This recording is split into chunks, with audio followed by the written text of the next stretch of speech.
ਸੁਮੇਲ ਪੌਡਕਾਸਟ ਦੀ ਲੜੀ ਨੰਬਰ 39 ਵਿੱਚ ਸਾਰੇ ਦਰਸ਼ਕਾਂ ਦਾ ਮੇਜਰ ਮੰਗਟ ਵੱਲੋਂ ਆਦਬ ਸਤਿਕਾਰ ਨਾਲ ਸਵਾਗਤ ਹੈ ਅਤੇ ਤੁਹਾਨੂੰ ਸਾਰਿਆਂ ਨੂੰ ਸਤਿ ਸ੍ਰੀ ਅਕਾਲ।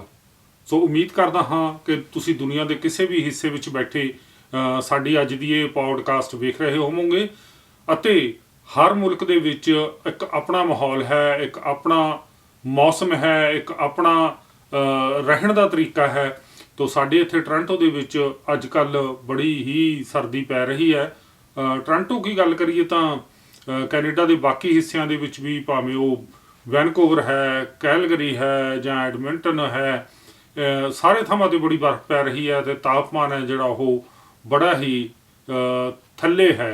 ਥੱਲੇ ਤੋਂ ਭਾਵ ਕਿ ਮਾਈਨਸ ਦੇ ਵਿੱਚ ਹੈ। ਅਤੇ ਜੇ ਆਪਾਂ ਕਰੀਏ ਐਡਮਿੰਟਨ ਕੈਲਗਰੀ ਦੀ ਗੱਲ ਤਾਂ ਉੱਥੇ ਤਾਂ ਜਿਹੜਾ ਤਾਪਮਾਨ ਹੈ ਉਹ -35 ਜਾਂ -40 ਤੱਕ ਵੀ ਚਲੇ ਜਾਂਦਾ ਹੈ। ਸਾਡੇ ਟੋਰਾਂਟੋ ਦੇ ਵਿੱਚ ਜਿਹੜਾ ਤਾਪਮਾਨ ਹੈ ਇਹ -20 ਤੋਂ ਥੱਲੇ ਵੀ ਗਿਆ ਹੈ ਪਿਛਲੇ ਦਿਨਾਂ ਦੇ ਵਿੱਚ। ਅਤੇ 2-4 ਦਿਨ ਪਹਿਲਾਂ ਤੁਸੀਂ ਦੇਖਿਆ ਹੋਵੇਗਾ ਕਿ ਇੱਥੇ ਇੱਕ ਜ਼ਬਰਦਸਤ ਜਿਹੜਾ ਸਨੋ ਸਟੋਰਮ ਹੈ ਉਹ ਆਇਆ, ਤਾਂ ਜਿਸ ਕਰਕੇ ਹਰ ਪਾਸੇ ਜਿੱਧਰ ਵੀ ਦੇਖਦੇ ਸੀ ਤਾਂ ਬਰਫ਼ ਦਾ ਕੰਬਲ ਵਿਛਾ ਹੋਇਆ ਸੀਗਾ।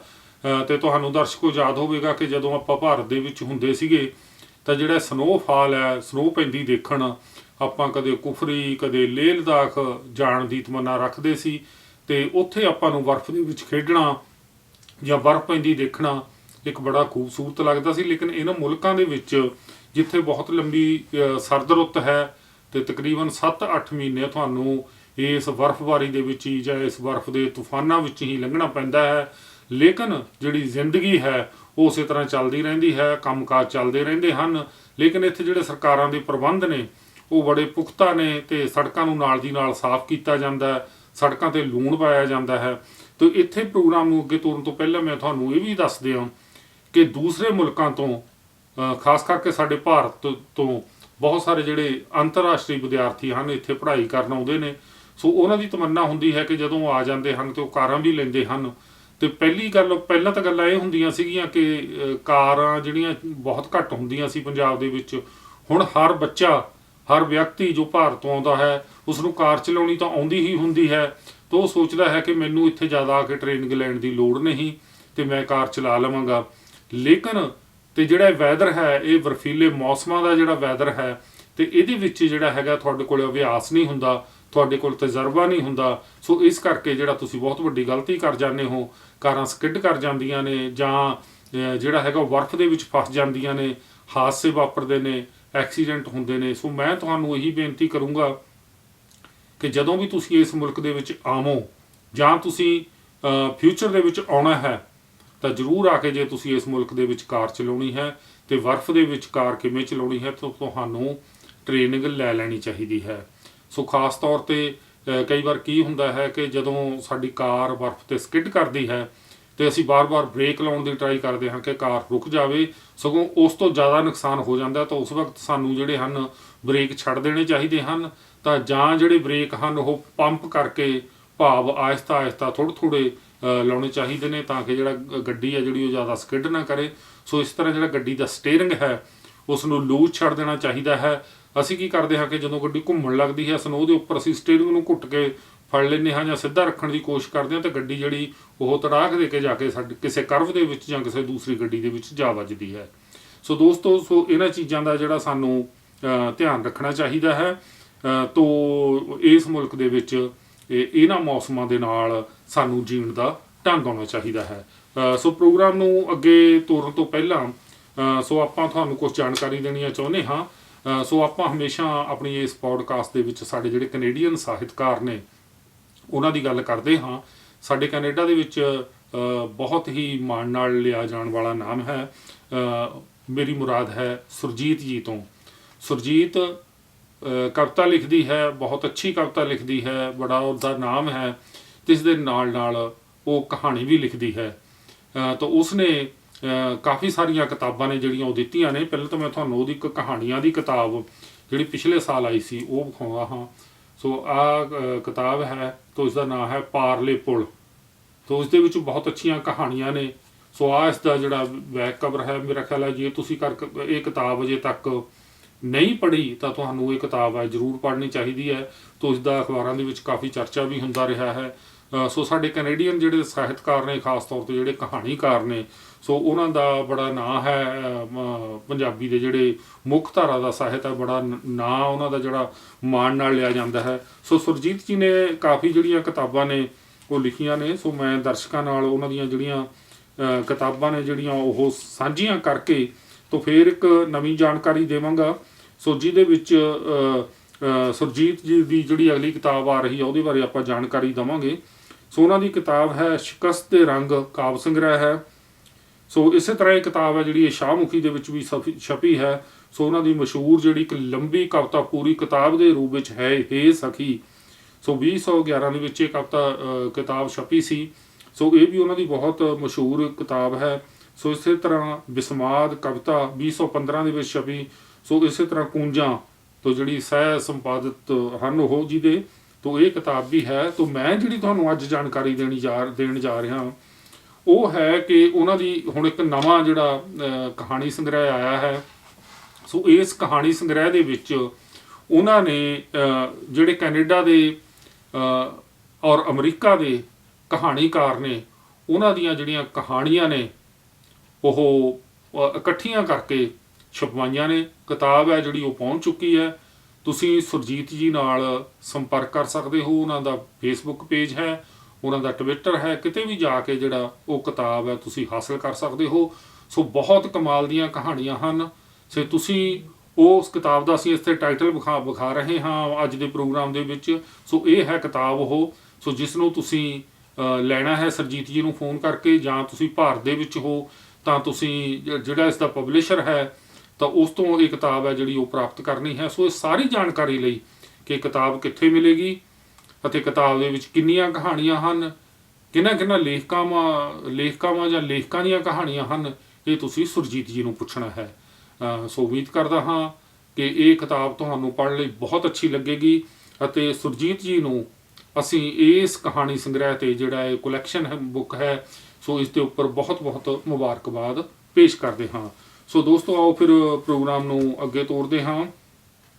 ਸੋ ਪ੍ਰੋਗਰਾਮ ਦੇ ਵਿੱਚ ਆਪਾਂ ਗੱਲ ਕਰ ਰਹੇ ਸੀ ਕਿ ਪਿਛਲੇ ਪ੍ਰੋਗਰਾਮ ਦੇ ਵਿੱਚ ਵੀ ਗੱਲ ਕੀਤੀ ਸੀ ਕਿ ਜਿਹੜਾ ਕੋਵਿਡ ਮਹਾਮਾਰੀ ਹੈ ਇਸ ਦੇ ਨਵੇਂ ਜਿਹੜੇ ਵੇਰੀਐਂਟ ਨੇ ਆ ਰਹੇ ਨੇ। ਸੋ ਜਿਹੜੀਆਂ ਸਰਕਾਰਾਂ ਨੇ ਉਹ ਹਰ ਰੋਜ਼ ਜਿਹੜੇ ਕਾਨੂੰਨ ਨੇ ਉਹਨਾਂ ਦੇ ਵਿੱਚ ਤਬਦੀਲੀ ਕਰ ਰਹੀਆਂ ਨੇ ਤੇ ਨਵੇਂ ਜਿਹੜੇ ਗੱਲਾਂ ਨੇ ਉਹ ਸਾਡੇ ਸਾਹਮਣੇ ਆ ਰਹੀਆਂ ਨੇ। ਸੋ ਤੁਸੀਂ ਜਾਣਦੇ ਹੀ ਹੋ, ਜੇ ਨਹੀਂ ਵੀ ਜਾਣਦੇ ਤਾਂ ਜੇ ਤੁਸੀਂ ਟਰੱਕ ਡਰਾਈਵਰ ਹੋ, ਤੁਸੀਂ ਅਮਰੀਕਾ ਦੇ ਵਿੱਚ ਦਾਖਲ ਹੋਣਾ ਹੈ ਜਾਂ ਅਮਰੀਕਾ ਤੋਂ ਕੈਨੇਡਾ ਦੇ ਵਿੱਚ ਦਾਖਲ ਹੋਣਾ ਹੈ ਤਾਂ ਤੁਸੀਂ ਫੁੱਲੀ ਵੈਕਸੀਨੇਟਡ ਚਾਹੀਦੇ ਹੋ। ਤੁਹਾਡੇ ਪੂਰੀ ਤਰ੍ਹਾਂ ਵੈਕਸੀਨ ਹੈ ਜਿਹੜੀ ਉਹ ਲੱਗੀ ਹੋਣੀ ਚਾਹੀਦੀ ਹੈ। ਅਗਰ ਨਹੀਂ ਹੈ ਤਾਂ ਤੁਹਾਨੂੰ ਖੱਜਲ ਖੁਆਰੀ ਦਾ ਸਾਹਮਣਾ ਕਰਨਾ ਪੈ ਸਕਦਾ ਹੈ। ਸੋ ਕਈ ਲੋਕਾਂ ਨੇ ਬਹੁਤ ਲੇਟ ਵੈਕਸੀਨ ਲਵਾਈ ਹੈ ਤੇ ਦੂਸਰੀ ਵੈਕਸੀਨ ਜਾਂ ਤੀਸਰੀ ਵੈਕਸੀਨ ਲੱਗਣ ਲਈ ਤਾਂ ਉਹਨਾਂ ਕੋਲ ਇੱਕ ਸਮਾਂ ਚਾਹੀਦਾ ਹੈ। ਤਾਂ ਸਮਾਂ ਕਈ ਵਾਰ ਉਹ ਨਹੀਂ ਹੁੰਦਾ ਤਾਂ ਅਸੀਂ ਟਰੱਕ ਲੈ ਕੇ ਚਲੇ ਜਾਂਦੇ ਹਾਂ ਤੇ ਤੁਹਾਨੂੰ ਬਹੁਤ ਵੱਡੀ ਜਿਹੜੀ ਖੱਜਲ ਖੁਆਰੀ ਹੈ ਸੋ ਉਹਦਾ ਸਾਹਮਣਾ ਕਰਨਾ ਪੈ ਸਕਦਾ ਹੈ। ਸੋ ਇਸੇ ਪ੍ਰਕਾਰ ਦੋਸਤੋ, ਅਗਰ ਤੁਸੀਂ ਕਿਸੇ ਬਹੁਤ ਜ਼ਰੂਰੀ ਕੰਮ ਲਈ ਆਸਟ੍ਰੇਲੀਆ, ਭਾਰਤ ਜਾਂ ਦੁਨੀਆ ਦੇ ਕਿਸੇ ਵੀ ਹਿੱਸੇ ਜਾ ਰਹੇ ਹੋ ਜਾਂ ਤੁਹਾਡੀ ਵਕੇਸ਼ਨ ਹੈ, ਤੁਸੀਂ ਟਰੈਵਲ ਕਰਨਾ ਚਾਹੁੰਦੇ ਹੋ ਤਾਂ ਜਾਣ ਤੋਂ ਪਹਿਲਾਂ ਜਿਹੜੀ ਐਡਵਾਈਜ਼ਰੀ ਹੈ ਜਾਂ ਜਿਹੜੀ ਉੱਥੋਂ ਦੀ ਸਰਕਾਰਾਂ ਨੇ ਉਹਨਾਂ ਦੀ ਜਿਹੜੀ ਸਲਾਹ ਦਿੱਤੀ ਗਈ ਹੈ ਜਾਂ ਜਿਹੜੇ ਉਹਨਾਂ ਦੇ ਕਾਨੂੰਨ ਦੇ ਵਿੱਚ ਤਬਦੀਲੀ ਆਈ ਹੈ ਤਾਂ ਉਸ ਨੂੰ ਤੁਸੀਂ ਇੱਕ ਵਾਰ ਜ਼ਰੂਰ ਪੜ੍ਹ ਲੈਣਾ। ਇਹ ਨਾ ਹੋਵੇ ਕਿ ਉੱਥੇ ਜਿਹੜੇ ਮੇਜਰਮੈਂਟ ਨੇ ਜਾਂ ਜਿਹੜੇ ਉਹਨਾਂ ਦੇ ਰੂਲਸ ਨੇ ਉਹ ਤੁਹਾਨੂੰ ਪ੍ਰੋਬਲਮ ਦੇ ਵਿੱਚ ਪਾ ਦੇਣ। ਸੋ ਕਿੰਨੇ ਘੰਟੇ ਪਹਿਲਾਂ ਜਿਹੜਾ ਹੈਗਾ ਤੁਹਾਡਾ ਟੈਸਟ ਹੋਣਾ ਚਾਹੀਦਾ, ਕਿਹੜਾ ਟੈਸਟ ਹੋਣਾ ਚਾਹੀਦਾ, ਰੈਪਿਡ ਹੋਣਾ ਚਾਹੀਦਾ ਜਾਂ ਦੂਸਰਾ ਹੋਣਾ ਚਾਹੀਦਾ, ਤੇ ਕਿੰਨੀਆਂ ਵੈਕਸੀਨਸ ਲੱਗੀਆਂ ਹੋਣੀਆਂ ਚਾਹੀਦੀਆਂ ਨੇ, ਇਹ ਸਾਰਾ ਜਿਹੜਾ ਪੂਰੀ ਜਾਣਕਾਰੀ ਲੈਣ ਤੋਂ ਬਾਅਦ ਹੀ ਤੁਸੀਂ ਜਾਣਾ ਹੈ। ਤਾਂ ਇਹਨਾਂ ਦਿਨਾਂ ਦੇ ਵਿੱਚ ਅਨਸਰਟਨਟੀ, ਅਨਿਸ਼ਚਿਤਤਾ ਬਣੀ ਹੋਈ ਹੈ ਕਿ ਕਈ ਵਾਰ ਤੁਸੀਂ ਜਾਣਦੇ ਹੋ ਸਕਦਾ ਜੋ ਤੁਸੀਂ ਜਾਵੋ ਮੁੜ ਕੇ ਆਵੋ ਤਾਂ ਉਸ ਰੂਟ ਦੀਆਂ ਜਿਹੜੀਆਂ ਫਲਾਈਟਾਂ ਨੇ ਉਹ ਸਰਕਾਰ ਵੱਲੋਂ ਬੰਦ ਕਰ ਦਿੱਤੀਆਂ ਜਾਣ। ਜਿਵੇਂ ਕਿ ਤੁਹਾਨੂੰ ਪਤਾ ਹੈ ਕਿ ਏਅਰ ਕੈਨੇਡਾ ਵੱਲੋਂ ਜਿਹੜੇ ਸਨ ਡੈਸਟੀਨੇਸ਼ਨ ਨੇ ਉਹ ਇਸ ਹਫ਼ਤੇ ਬੰਦ ਕਰ ਦਿੱਤੇ ਗਏ ਨੇ। ਸੋ ਤੁਸੀਂ ਹੁਣ ਅਗਰ ਇਹਨਾਂ ਥਾਵਾਂ 'ਤੇ ਵਕੇਸ਼ਨ ਮਨਾਉਣ ਜਾਓਗੇ ਜਾਂ ਤੁਸੀਂ ਆਲਰੇਡੀ ਗਏ ਹੋਏ ਹੋ ਤਾਂ ਤੁਹਾਨੂੰ ਮੁਸ਼ਕਲ ਦਾ ਸਾਹਮਣਾ ਕਰਨਾ ਪੈ ਸਕਦਾ ਹੈ। ਸੋ ਇਸ ਤਰ੍ਹਾਂ ਜਿਹੜਾ ਹੈਗਾ ਤੁਹਾਨੂੰ ਉਹ ਬਹੁਤ ਹੀ ਧਿਆਨ ਨਾਲ ਬਹੁਤ ਕੁਝ ਪੜ੍ਹ ਕੇ ਬਹੁਤ ਕੁਝ ਜਾਣਕਾਰੀ ਲੈਣ ਤੋਂ ਬਾਅਦ ਹੀ ਕਿਤੇ ਟਰੈਵਲ ਕਰਨਾ ਚਾਹੀਦਾ ਹੈ ਜਾਂ ਜਾਣਾ ਚਾਹੀਦਾ ਹੈ। ਸੋ ਦੋਸਤੋ, ਆਪਾਂ ਥੋੜ੍ਹੀ ਜਿਹੀ ਪੰਜਾਬ ਦੀ ਜਾਂ ਭਾਰਤ ਦੀ ਗੱਲ ਵੀ ਕਰ ਲੈਂਦੇ ਹਾਂ। ਭਾਰਤ ਦੇ ਵਿੱਚ ਅੱਜ ਕੱਲ੍ਹ ਜਿਹੜਾ ਚੋਣ ਵਿਗਲ ਹੈ ਉਹ ਵੱਜਿਆ ਹੋਇਆ ਹੈ। ਭਾਵੇਂ ਭਾਰਤ ਦੇ ਦੂਸਰੇ ਸੂਬੇ ਲੈ ਲਓ ਜਾਂ ਪੰਜਾਬ ਲੈ ਲਓ ਜਾਂ ਤੁਸੀਂ ਸੋਸ਼ਲ ਮੀਡੀਆ ਖੋਲ੍ਹ ਲਓ, ਹਰ ਪਾਸੇ ਜਿਹੜਾ ਹੈ ਉਹ ਚੋਣਾਂ ਦੇ ਚਰਚੇ ਹੁੰਦੇ ਨੇ। ਤੇ ਅਸੀਂ ਕੋਈ ਦਖਲਅੰਦਾਜ਼ੀ ਇਸ ਲਈ ਨਹੀਂ ਕਰਦੇ, ਬਾਹਰ ਬੈਠੇ ਜਿਹੜੇ ਲੋਕ ਹਾਂ, ਅਗਰ ਅਸੀਂ ਦਖਲਅੰਦਾਜ਼ੀ ਕਰਦੇ ਹਾਂ ਤਾਂ ਲੋਕ ਕਹਿੰਦੇ ਨੇ ਕਿ ਤੁਸੀਂ ਬਾਹਰਲੇ ਮੁਲਕਾਂ 'ਚ ਰਹਿੰਦੇ ਹੋ, ਆਪਣੇ ਮੁਲਕ ਬਾਰੇ ਸੋਚੋ, ਤੁਸੀਂ ਸਾਡੇ ਇੱਧਰ ਦਖਲ ਨਾ ਦਿਓ। ਲੇਕਿਨ ਜਦੋਂ ਕੋਈ ਫੰਡਿੰਗ ਚਾਹੀਦੀ ਹੈ ਤਾਂ ਸਾਡੀ ਨਿਗਾਹ ਹਮੇਸ਼ਾ ਪ੍ਰਵਾਸੀ ਭਾਰਤੀਆਂ ਵੱਲ ਹੁੰਦੀ ਹੈ। ਸੋ ਕੀ ਪ੍ਰਵਾਸੀ ਭਾਰਤੀ ਇੱਕ ਸੀਲ ਮੱਝ ਦੀ ਤਰ੍ਹਾਂ ਹਨ ਜਿਹਨੂੰ ਜਦੋਂ ਥਾਪੀ ਮਾਰ ਕੇ ਚੋਲਿਆ? ਸੰਸਥਾਵਾਂ ਨੂੰ ਪੈਸੇ ਚਾਹੀਦੇ ਨੇ, ਸਕੂਲਾਂ ਹਸਪਤਾਲਾਂ ਨੂੰ ਪੈਸੇ ਚਾਹੀਦੇ ਨੇ, ਤੇ ਜਾਂ ਰਾਜਨੀਤਿਕ ਪਾਰਟੀਆਂ ਨੂੰ ਪੈਸੇ ਚਾਹੀਦੇ ਨੇ ਤਾਂ ਪ੍ਰਵਾਸੀ ਭਾਰਤੀ। ਤੇ ਜੇ ਕਿਤੇ ਮੁੱਦਿਆਂ ਦੀ ਗੱਲ ਹੈ ਜਾਂ ਉਹਨਾਂ ਦੀ ਕੋਈ ਸਲਾਹ ਹੈ ਜਾਂ ਉਹ ਕੋਈ ਕੁਛ ਵੱਖਰਾ ਚਾਹੁੰਦੇ ਹਨ ਤਾਂ ਪ੍ਰਵਾਸੀ ਭਾਰਤੀ ਸਾਡੇ ਮੁਲਕ ਦੇ ਵਿੱਚ ਦਖਲ ਕਿਉਂ ਦਿੰਦੇ ਹਨ? ਜੇ ਸਪਾਂਸਰਸ਼ਿਪ ਚਾਹੀਦੀ ਹੈ, ਜੇ ਬਾਹਰ ਬੁਲਾਉਣਾ ਹੈ ਤਾਂ ਪ੍ਰਵਾਸੀ ਭਾਰਤੀ, ਤੇ ਨਹੀਂ ਤਾਂ ਅਸੀਂ ਕੌਣ ਤੇ ਤੁਸੀਂ ਕੌਣ? ਸੋ ਦੋਸਤੋ, ਇਹ ਗੱਲ ਮੈਂ ਇਸ ਕਰਕੇ ਕਰ ਰਿਹਾ ਹਾਂ ਕਿ ਭਾਵੇਂ ਸਾਨੂੰ ਮੁਲਕ ਛੱਡਿਆ ਲੰਮਾ ਅਰਸਾ ਹੋ ਗਿਆ, ਮੇਰੇ ਵਰਗੇ ਹੋਰ ਵੀ ਬਹੁਤ ਲੋਕ ਹੋਣਗੇ ਜੋ ਵਿਦੇਸ਼ਾਂ ਦੇ ਵਿੱਚ ਬੈਠੇ ਨੇ, ਲੇਕਿਨ ਸਾਨੂੰ ਇਹ ਗੱਲ ਭੁੱਲਣੀ ਨਹੀਂ ਚਾਹੀਦੀ ਕਿ ਉਹ ਸਾਡੀ ਮਾਤਰ ਭੂਮੀ ਹੈ, ਉੱਥੇ ਸਾਡਾ ਜਨਮ ਹੋਇਆ ਹੈ, ਉੱਥੇ ਸਾਡੇ ਘਰ ਹਨ, ਉੱਥੇ ਸਾਡੇ ਜ਼ਮੀਨ ਜਾਇਦਾਦਾਂ ਹਨ, ਤੇ ਉੱਥੇ ਸਾਡੇ ਰਿਸ਼ਤੇਦਾਰ ਹਨ, ਦੋਸਤ ਮਿੱਤਰ ਹਨ, ਸਾਡਾ ਬਹੁਤ ਕੁਝ ਉਸ ਮੁਲਕ ਨਾਲ ਜੁੜਿਆ ਹੋਇਆ ਹੈ। ਭਾਵੇਂ ਰੁਜ਼ਗਾਰ ਦੀ ਵਜ੍ਹਾ ਕਾਰਨ ਜਾਂ ਕਿਸੇ ਹੋਰ ਕਾਰਨਾਂ ਕਰਕੇ ਅਸੀਂ ਇਹਨਾਂ ਮੁਲਕਾਂ ਦੇ ਵਿੱਚ ਨਾਗਰਿਕਤਾ ਲੈ ਲਈ ਹੈ, ਲੇਕਿਨ ਜਿਹੜੇ ਸਾਡੇ ਸਬੰਧ ਨੇ ਉਹ ਉੱਥੋਂ ਨਾਲੋਂ ਨਹੀਂ ਟੁੱਟੇ। ਸੋ ਸਾਡੀਆਂ ਜਿਹੜੀਆਂ ਆਉਣ ਵਾਲੀਆਂ ਪੀੜ੍ਹੀਆਂ ਹਨ, ਤੇ ਦੂਜੀ ਜਾਂ ਤੀਜੀ ਪੀੜ੍ਹੀ ਜਾਂ ਚੌਥੀ ਪੀੜ੍ਹੀ, ਤੇ ਹੋ ਸਕਦਾ ਹੈ ਉਹ ਬਿਲਕੁਲ ਉਸ ਦੇ ਵਿੱਚ ਦਖਲਅੰਦਾਜ਼ੀ ਨਾ ਕਰਨ ਜਾਂ ਨਾ ਜਾਣ, ਲੇਕਿਨ ਜਿਹੜੀ ਸਾਡੀ ਪਹਿਲੀ ਪੀੜ੍ਹੀ ਹੈ ਜਾਂ ਦੂਸਰੀ ਪੀੜ੍ਹੀ ਹੈ ਤਾਂ ਉਸ ਦੀ ਦਿਲਚਸਪੀ ਬਣੀ ਰਹੇਗੀ। ਤੇ ਮੈਂ ਜਦੋਂ ਭਾਰਤੀ ਲੀਡਰਾਂ ਨੂੰ ਸੁਣਦਾ ਹਾਂ ਜਾਂ ਖਾਸ ਕਰਕੇ ਸਾਡੇ ਪੰਜਾਬ ਦੇ ਲੀਡਰਾਂ ਨੂੰ ਸੁਣਦਾ ਹਾਂ, ਉਹ ਜਿਹੜੀ NRIs ਨੇ ਉਹਨਾਂ ਦੇ ਬਾਰੇ ਬਿਲਕੁਲ ਹੀ ਚੁੱਪ ਹਨ। ਉਹਨਾਂ ਦੀਆਂ ਜ਼ਮੀਨਾਂ ਦੱਬੀਆਂ ਜਾ ਰਹੀਆਂ ਹਨ, ਉਹਨਾਂ ਦੇ ਘਰ ਦੱਬੇ ਜਾ ਰਹੇ ਹਨ, ਉਹਨਾਂ ਨੂੰ ਕੇਸਾਂ ਦੇ ਵਿੱਚ ਉਲਝਾਇਆ ਜਾ ਰਿਹਾ ਹੈ, ਉਹਨਾਂ ਦੀ ਪ੍ਰਾਪਰਟੀ ਹਥਿਆਉਣ ਲਈ ਉਹਨਾਂ ਨੂੰ PRO ਐਲਾਨ ਕਰ ਦਿੱਤਾ ਜਾਂਦਾ ਹੈ।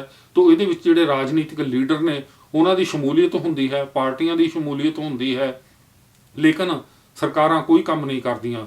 ਜੋ ਪਹਿਲਾਂ ਅਦਾਲਤਾਂ ਬਣਾਉਣ ਦੀਆਂ, ਸਪੈਸ਼ਲ ਅਦਾਲਤਾਂ ਬਣਾਉਣ ਦੀ ਗੱਲ ਵੀ ਕੀਤੀ ਗਈ ਸੀ, ਲੇਕਿਨ ਉਹ ਅੱਜ ਕੱਲ੍ਹ ਹੈ ਨਹੀਂ, ਤੇ ਜੇ ਹੈ ਵੀ ਤਾਂ ਉੱਥੇ ਇੰਨੀ ਖੱਜਲ ਖੁਆਰੀ ਹੈ ਕਿਉਂਕਿ ਉਹਨਾਂ ਨੂੰ ਪਤਾ ਹੈ ਕਿ ਬੰਦੇ ਮਹੀਨੇ ਤੋਂ ਵੱਧ ਰਹਿ ਨਹੀਂ ਸਕਦੇ, ਇਹਨਾਂ ਨੂੰ ਖੱਜਲ ਖੁਆਰ ਕਰੋ ਤੇ ਆਪੇ ਭੱਜ ਜਾਣਗੇ ਤੇ ਮੁੜ ਕੇ ਕੇਸ ਨਹੀਂ ਲੜ ਪਾਉਣਗੇ, ਤੇ ਜਦੋਂ ਕੇਸ ਨਹੀਂ ਲੜ ਪਾਉਣਗੇ ਤੇ ਜਿਹੜਾ ਫੈਸਲਾ ਹੈ ਇਹਨਾਂ ਦੇ ਹੱਕ ਵਿੱਚ ਨਹੀਂ ਹੋਵੇਗਾ।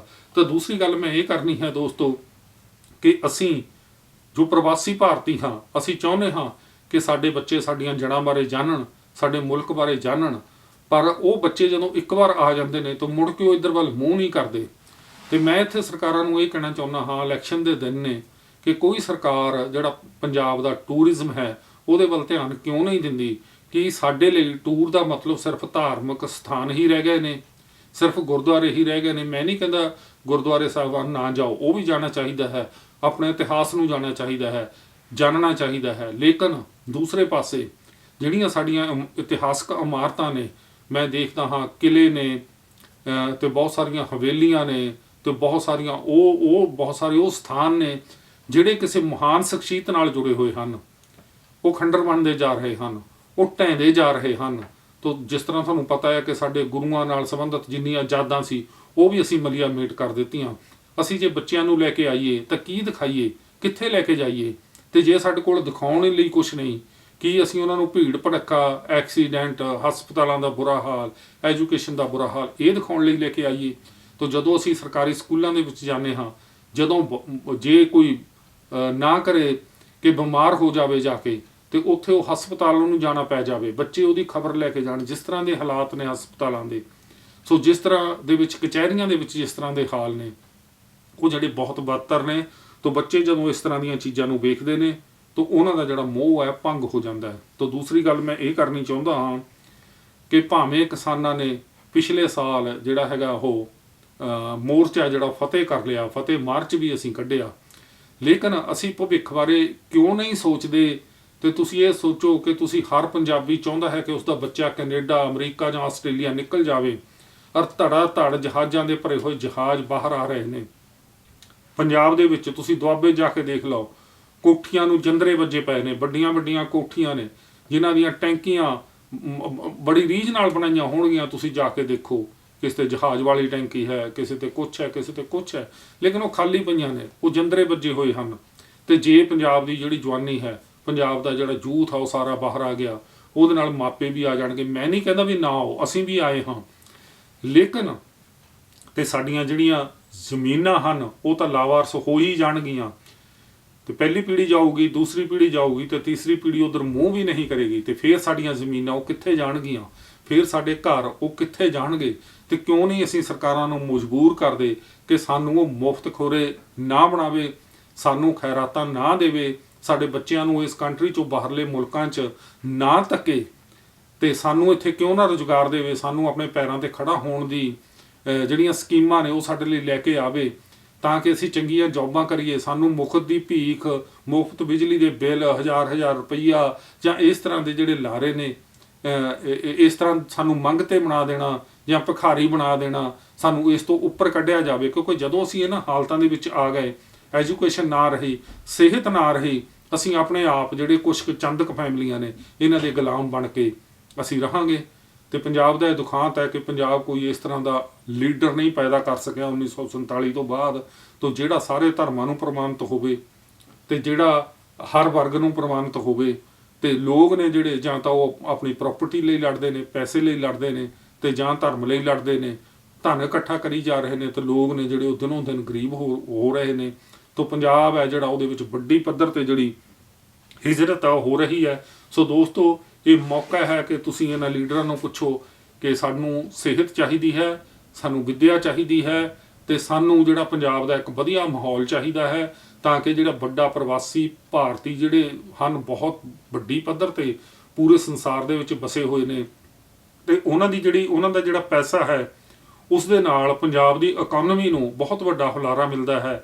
ਜਦੋਂ ਪ੍ਰਵਾਸੀ ਭਾਰਤੀ ਸਰਦੀਆਂ ਦੇ ਦਿਨਾਂ ਦੇ ਵਿੱਚ ਭਾਰਤ ਆਉਂਦੇ ਹਨ, ਤੁਸੀਂ ਸੋਚੋ ਕਦੇ ਕਿ ਕਿੰਨੀਆਂ ਟੈਕਸੀਆਂ ਉਹ ਹਾਇਰ ਕਰਦੇ ਹਨ, ਕਿੰਨੇ ਕੱਪੜਿਆਂ ਦੀਆਂ ਦੁਕਾਨਾਂ ਤੋਂ ਕੱਪੜੇ ਖਰੀਦਦੇ ਹਨ, ਕਿੰਨੀਆਂ ਚੀਜ਼ਾਂ ਖਰੀਦਦੇ ਹਨ, ਕਿੰਨੇ ਰੈਸਟੋਰੈਂਟਾਂ ਨੂੰ ਬਿਜੀ ਰੱਖਦੇ ਹਨ, ਢਾਬੇ ਨੇ ਜਿਹੜੇ ਉਹ ਕਿੰਨੇ ਚੱਲਦੇ ਹਨ। ਉਹ ਜਿਹੜਾ ਪੈਸਾ, ਉਹ ਜਿਹੜੀ ਬਾਹਰਲੀ ਕਮਾਈ ਆਉਂਦੀ ਹੈ, ਉਹ ਕਿੱਥੇ ਜਾਂਦੀ ਹੈ? ਸਰਕਾਰਾਂ ਨੂੰ ਜਾਂਦੀ ਹੈ। ਸਰਕਾਰਾਂ ਟੈਕਸ ਕੱਟਦੀਆਂ ਹਨ, ਲੋਕਾਂ ਦਾ ਰੁਜ਼ਗਾਰ ਚੱਲਦਾ ਹੈ, ਤੇ ਲੋਕਾਂ ਨੂੰ ਨੌਕਰੀਆਂ ਮਿਲਦੀਆਂ ਹਨ। ਤੇ ਜੇ ਤੁਸੀਂ ਉਹਨਾਂ ਤੇ ਕੱਟ ਲਾਉਂਦੇ ਚਲੇ ਗਏ, ਤੁਸੀਂ ਟੂਰਿਜ਼ਮ ਵੀ ਕੱਟ ਕਰਤਾ, ਤੁਸੀਂ ਉਹਨਾਂ ਨੂੰ ਸਮੱਸਿਆਵਾਂ 'ਚ ਵੀ ਪਾਈ ਰੱਖਿਆ, ਤੁਸੀਂ ਆਇਆਂ ਨੂੰ ਉਲਝਾਈ ਵੀ ਰੱਖਿਆ, ਤੁਸੀਂ ਉਹਨਾਂ ਦੀਆਂ ਜ਼ਮੀਨਾਂ ਜਾਇਦਾਦਾਂ ਵੀ ਦੱਬ ਲਈਆਂ, ਤੇ ਫਿਰ ਕੱਲ੍ਹ ਨੂੰ ਕੀ ਹੋਵੇਗਾ ਇਸ ਦਾ ਭਵਿੱਖ ਤੁਹਾਨੂੰ ਆਪ ਹੀ ਪਤਾ ਹੈ। ਸੋ ਦੋਸਤੋ, ਤੋਂ ਇਹ ਜਿਹੜੇ ਸਿਆਸਤਦਾਨ ਨੇ, ਇਹਨਾਂ ਨੂੰ ਜ਼ਰੂਰ ਇਹ ਗੱਲਾਂ ਨੇ ਜਿਹੜੀਆਂ ਉਹ ਦੱਸੋ। ਤੇ ਇਲੈਕਸ਼ਨ ਹੈ ਜਿਹੜੀ ਉਹ ਬੜੀ ਜਲਦੀ ਆ ਜਾਵੇਗੀ। ਆ ਕੀ ਜਾਵੇਗੀ ਕਿ ਵੋਟਾਂ ਨੇ ਜਿਹੜੀਆਂ ਹੋ ਸਕਦਾ 14 ਫਰਵਰੀ ਨੂੰ ਪੈ ਜਾਣ, ਹੋ ਸਕਦਾ ਹਫ਼ਤਾ ਲੇਟ ਪੈ ਜਾਣ, ਤੇ ਲੇਕਿਨ ਤੁਸੀਂ ਇਸ ਵਾਰੀ ਨਹੀਂ ਵਿਕਣਾ, ਤੇ ਤੁਸੀਂ ਇਸ ਵਾਰੀ ਆਪਣੀ ਜ਼ਮੀਰ ਨਹੀਂ ਵੇਚਣੀ, ਤੁਸੀਂ ਇਸ ਵਾਰੀ ਫੇਰ ਧੋਖਾ ਨਹੀਂ ਖਾ ਜਾਣਾ। ਸੋ ਜਿਹੜਾ ਵੀ ਲੀਡਰ ਚੰਗਾ ਹੈ, ਇਮਾਨਦਾਰ ਹੈ, ਆਪਣੇ ਤੋਂ ਬਿਨਾਂ ਲੋਕਾਂ ਬਾਰੇ ਸੋਚਦਾ ਹੈ, ਤਾਂ ਉਹਦੀ ਮਦਦ ਕਰਨੀ। ਤੇ ਮੈਂ ਪ੍ਰਵਾਸੀ ਭਾਰਤੀਆਂ ਨੂੰ ਇਹ ਬੇਨਤੀ ਕਰੂੰਗਾ ਕਿ ਤੁਸੀਂ ਸਿਰਫ ਫੰਡ ਦੇਣ ਤੱਕ ਹੀ ਸੀਮਤ ਨਾ ਰਹੋ ਕਿ ਇੱਧਰ ਫੰਡ ਦੇ ਤੇ ਉੱਧਰ ਫੰਡ ਦੇ ਤੇ, ਇੱਥੇ ਆਪਣਾ ਨਾਂ ਲਿਖਾ ਲਿਆ, ਉੱਥੇ ਲਿਖਾ ਲਿਆ। ਤੇ ਤੁਸੀਂ ਜੇ ਉਸ ਮੁਲਕ ਦੇ ਵਿੱਚ ਜਾਂਦੇ ਹੋ, ਤੁਹਾਡੀ ਬਹੁਤ ਵੱਡੀ ਇਨਵੈਸਟਮੈਂਟ ਹੈ, ਤੁਹਾਡੇ ਘਰ ਨੇ, ਤੁਹਾਡੇ ਜਾਇਦਾਦਾਂ ਨੇ, ਤੇ ਤੁਸੀਂ ਵੀ ਸਰਕਾਰਾਂ ਨੂੰ ਮਜਬੂਰ ਕਰੋ ਕਿ ਜਿਸ ਤਰ੍ਹਾਂ ਦਾ ਅਸੀਂ ਪੰਜਾਬ ਚਾਹੁੰਦੇ ਹਾਂ, ਤਾਂ ਜਿਸ ਤਰ੍ਹਾਂ ਦੀਆਂ ਸਾਨੂੰ ਸੁੱਖ ਸਹੂਲਤਾਂ ਚਾਹੀਦੀਆਂ ਨੇ, ਤਾਂ ਉਹ ਸਾਨੂੰ, ਸਾਡੀ ਜਿਹੜੀ ਆਵਾਜ਼ ਹੈ ਉਹ ਵੀ ਸੁਣੀ ਜਾਵੇ। ਮੈਂ ਤਾਂ ਇੱਥੋਂ ਤੱਕ ਕਹਿੰਦਾ ਹਾਂ ਕਿ ਪੰਜਾਬ ਦੀ ਪਾਰਲੀਮੈਂਟ ਦੇ ਵਿੱਚ ਜਿਹੜੇ ਪ੍ਰਵਾਸੀ ਭਾਰਤੀ ਨੇ, ਉਹਨਾਂ ਦੀ ਨੁਮਾਇੰਦਗੀ ਹੋਣੀ ਚਾਹੀਦੀ ਹੈ, ਤਾਂ ਕਿ ਉਹ ਆਪਣੀ ਆਵਾਜ਼ ਹੈ ਉਠਾ ਸਕਣ। ਸੋ ਉਮੀਦ ਕਰਦਾ ਹਾਂ ਦੋਸਤੋ, ਅੱਜ ਦੇ ਪ੍ਰੋਗਰਾਮ ਦੇ ਵਿੱਚ ਆਪਾਂ ਕਾਫੀ ਸਾਰੀਆਂ ਗੱਲਾਂ ਵਿਚਾਰ ਲਈਆਂ। ਤਾਂ ਪ੍ਰੋਗਰਾਮ ਜਿਹੜਾ ਹੈਗਾ ਉਹ ਮੈਂ ਨਹੀਂ ਚਾਹੁੰਦਾ ਕਿ ਜ਼ਿਆਦਾ ਲੰਬਾ ਕੀਤਾ ਜਾਵੇ, ਤੇ ਜਿਸ ਦੇ ਨਾਲ ਤੁਸੀਂ ਬੋਰੀਅਤ ਮਹਿਸੂਸ ਕਰੋ। ਸੋ ਉਮੀਦ ਕਰਦਾ ਹਾਂ ਕਿ ਆਉਣ ਵਾਲੇ ਪ੍ਰੋਗਰਾਮਾਂ ਦੇ ਵਿੱਚ ਆਪਾਂ ਹੋਰ ਵਿਸ਼ੇ ਲੈ ਕੇ ਆਵਾਂਗੇ, ਵੱਧ ਤੋਂ ਵੱਧ ਗੱਲ ਕਰਾਂਗੇ। ਤੇ ਜਿਹੜੀ ਮੈਂ ਸੁਰਜੀਤ ਜੀ ਦੀ ਕਿਤਾਬ ਦੱਸੀ ਸੀ, ਤੇ ਉਸ ਨੂੰ ਤੁਸੀਂ ਜ਼ਰੂਰ ਪੜ੍ਹੋ, ਤੇ ਟਾਈਟਲ ਅਸੀਂ ਤੁਹਾਨੂੰ ਬਾਰ-ਬਾਰ ਦਿਖਾ ਰਹੇ ਹਾਂ, ਤੇ ਉਹ ਟਾਈਟਲ ਹੈ ਕਿਤਾਬ ਦਾ, ਤਾਂ ਸੁਰਜੀਤ ਜੀ ਤੋਂ ਜਾਣਕਾਰੀ ਲੈ ਸਕਦੇ ਹੋ। ਸੋ ਇਸੇ ਪ੍ਰਕਾਰ ਸਾਨੂੰ ਬਹੁਤ ਸਾਰੇ ਦੋਸਤਾਂ ਦੇ ਜਿਹੜੇ ਫੋਨ ਨੇ ਪਿਛਲੀ ਪੋਡਕਾਸਟ ਤੋਂ ਬਾਅਦ ਆਏ। ਸੋ ਜਿਸ ਤਰ੍ਹਾਂ ਬਲਜੀਤ ਕੌਰ ਦਿੱਲੀ ਜੀ, ਸੁਖਦੇਵ ਸਿੰਘ ਸਮਰਾ ਜੀ, ਤਾਂ ਹਿੰਮਤ ਸਿੰਘ ਕੈਲੀਫੋਰਨੀਆ, ਸੋ ਇਸੇ ਤਰ੍ਹਾਂ ਬਲਜੀਤ ਸਿੰਘ ਉਟਾਲ ਸਾਹਿਬ, ਮਨਿੰਦਰ ਸਿੰਘ ਮਾਂਗਟ ਸਾਹਿਬ, ਤੇ ਹੋਰ ਬਹੁਤ ਸਾਰੇ ਸਾਡੇ ਦਰਸ਼ਕ ਨੇ ਜਿਹੜੇ ਸਾਨੂੰ ਪੋਡਕਾਸਟ ਦੇਖਣ ਤੋਂ ਬਾਅਦ ਆਪਣੇ ਸੁਝਾਅ ਵੀ ਭੇਜਦੇ ਨੇ। ਹਰਜੀਤ ਸਿੰਘ ਦਿਓਲ ਸਾਹਿਬ ਹਮੇਸ਼ਾ ਸਾਡੇ ਲਈ ਕੋਈ ਨਾ ਕੋਈ ਵਿਚਾਰ ਹੈ ਉਹ ਭੇਜਦੇ ਨੇ, ਤੇ ਅਸੀਂ ਸਾਰਿਆਂ ਦਾ ਧੰਨਵਾਦ ਕਰਦੇ ਹਾਂ। ਸੋ ਉਮੀਦ ਕਰਦਾ ਹਾਂ ਦੋਸਤੋ ਤੋਂ ਤੁਹਾਨੂੰ ਅੱਜ ਦਾ ਪ੍ਰੋਗਰਾਮ ਚੰਗਾ ਲੱਗਿਆ ਹੋਵੇਗਾ। ਸੋ ਟੋਰਾਂਟੋ ਦਾ ਮੌਸਮ ਹੈ ਜਿਹੜਾ ਬੜਾ ਖਰਾਬ ਹੈ, ਧਿਆਨ ਨਾਲ ਗੱਡੀਆਂ ਚਲਾਉਣਾ, ਹਮੇਸ਼ਾ ਭਾਰੇ ਕੱਪੜੇ ਪਹਿਨ ਕੇ ਬਾਹਰ ਨਿਕਲਣਾ, ਤੇ ਸਲਿੱਪਰੀ ਹੈ ਜਿਹੜੀ, ਉਹ ਜਗ੍ਹਾ ਜਗ੍ਹਾ ਸਲਿੱਪਰੀ ਹੈ। ਬਲੈਕ ਆਈਸ ਹੈ ਜਿਹੜੀ, ਉਹਦਾ ਤੁਹਾਨੂੰ ਕਈ ਵਾਰ ਪਤਾ ਨਹੀਂ ਲੱਗਦਾ, ਤੁਸੀਂ ਬਹੁਤ ਬੁਰੀ ਤਰ੍ਹਾਂ ਸਕਿਡ ਕਰ ਸਕਦੇ ਹੋ, ਡਿੱਗ ਸਕਦੇ ਹੋ, ਤੁਹਾਡੇ ਸੱਟ ਫੇਟ ਵੱਜ ਸਕਦੀ ਹੈ। ਤੋਂ ਆਪਣੇ ਆਪ ਨੂੰ ਸੇਫ ਰੱਖਣਾ, ਧਿਆਨ ਨਾਲ ਗੱਡੀਆਂ ਚਲਾਉਣਾ, ਤੇ ਮੌਸਮ ਦੀ ਜਾਣਕਾਰੀ ਲੈ ਤੋਂ ਬਗੈਰ ਬਾਹਰ ਨਹੀਂ ਜਾਣਾ। ਸੋ ਆਓ ਫਿਰ ਦੋਸਤੋ ਇੱਥੇ ਹੀ ਅੱਜ ਦਾ ਪ੍ਰੋਗਰਾਮ ਸਮਾਪਤ ਕਰਦੇ ਹਾਂ। ਸੋ ਮੇਜਰ ਮੰਗ ਨੂੰ ਦਿਓ ਆਗਿਆ। ਮੇਰੇ ਵੱਲੋਂ ਤੁਹਾਨੂੰ ਸਾਰਿਆਂ ਨੂੰ ਅਦਬ ਸਤਿਕਾਰ ਨਾਲ ਸਤਿ ਸ੍ਰੀ ਅਕਾਲ।